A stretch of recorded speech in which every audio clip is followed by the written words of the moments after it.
I've been receiving an individual budget for a year now, and I've learnt so much in that time. If I was to go back to the beginning of the year, I would have done things differently. But I didn't know then what I know now. I don't like the fact that I have to rely on benefits. But I guess I also know that doing the job will make me ill. I have lost every job I've ever done. It's always the same story. I work for 3 months, and at my first appraisal, I end up being sacked. This leads to my mental health deteriorating quite rapidly. I have had a number of hospital admissions as a result. My doctor has advised me not to work, and that is why I need to use an individual budget to support me at present. For me, the big difference an individual budget has made is that I have more freedom to spend the money on supporting myself in a way that suits me, although it's not been easy. Prior to receiving my individual budget, I got direct payments, but this was difficult as money had to be spent on support hours, and although I needed support from other people, I also felt I could meet my support needs in other ways if I used the money more flexibly. I was told I could use the money flexibly, but for me, I like rules to be clear, and I did not feel comfortable spending the money outside the rule book, if you like. With an individual budget, you are allowed to spend the money more flexibly, so it meant I could think about things such as assistive technology and educational support, which have hugely benefited my well-being. For example, for £300, I was able to go on an organised historical trip with other people for a week. This included accommodation, food and support to visit battlefields with guided tours.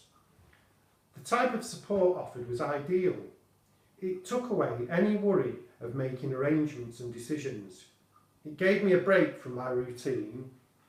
It relaxed me as I enjoy educational stimulation. And most importantly, the support was no different from the support anyone else on the trip received. I could not have done this trip alone, so it was a perfect option. One of the things this has taught me is that it's much better to have money from social services with no strings attached. At the beginning, my individual budget was worked out as giving me less money than a direct payment, and all I could think was, surely it makes sense to take more money. I wouldn't think that now, and I would advise others to avoid making the same mistake. I would take up to 25 to 30% less money if I knew there were no strings attached. They give you this money to empower you to go to the market and find the right support. But if you can only buy one type of support, then it doesn't empower you. An individual budget has helped me discover what works for me, and I can't see any other way to move forward to avoid another hospital admission. It just has to be on my terms. I've also learned that with empowerment comes responsibility. You like the nice bits, but it's all the other stuff that comes with it.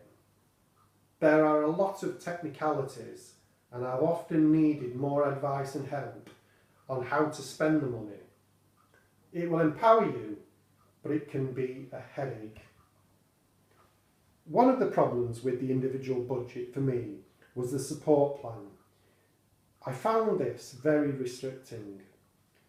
I understand that social services need to know how I'm going to spend the money and the outcomes I will get. But sometimes it's hard to say what outcomes you will achieve until you've achieved them. The other problem for me is that an outcome becomes a target, and it puts additional stress on me and makes it less likely for me to achieve it. For example, one of the ways I used the money was to increase the number of dishes I could cook. This was something I had identified and I was keen to do, but the social worker wanted to quantify how many new dishes I would have learnt to prepare by such a date. This just doesn't work for me. I become focused on the target, which then becomes a source of stress, and I avoid preparing new meals in fear of failing to meet the target. If I'm left alone to build up my repertoire of new dishes, I'm actually more likely to achieve the outcome and perhaps even exceed it, but I can't feel like it's a test. I think this can actually be a particular problem for people with mental health problems. I often feel social workers and professionals see me as someone they need to fix. They see the budget as helping me overcome the problems and get better. They see mental ill health as being wrong and something they need to put right. Again, this is pressure. The reality is, I have mental health problems, and while I can be supported to reduce the factors leading up to a breakdown, I can't eliminate this altogether. If I am seen as having learning difficulty with Asperger's, it's fine for me to be accepted with all the nuances I have. It seems everyone will work around me and do things the way I need them to be done. A bit like the customer is always right. But with mental health, I am expected to adapt and change the way I do things to fit in with the norm. Why, if you label me with Asperger's and I say black is white, is it okay? But if I have a mental health problem, you tell me it's an illusion. Another problem with individual budgets is how you are seen by others in society. I feel it has alienated me from my friends. I know they see me as having a slush fund, and really socialising has stopped since I received the budget.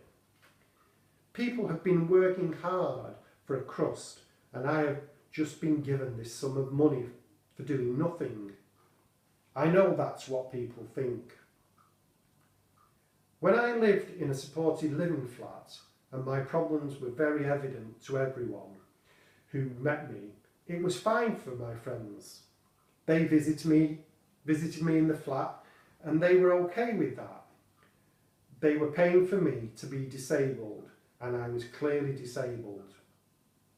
As soon as I started walking around the streets happy-go-lucky, looking as right as rain, that was not okay. Having the individual budget does also put pressure on me to demonstrate that the money is being spent well, and I also feel I should be showing signs of recovery to suggest I am making an effort and using the money well. I used to count up how much money had been spent on me, but I stopped once I got to £250,000, as it seemed obscene, and what's worse, at that point I was going downhill.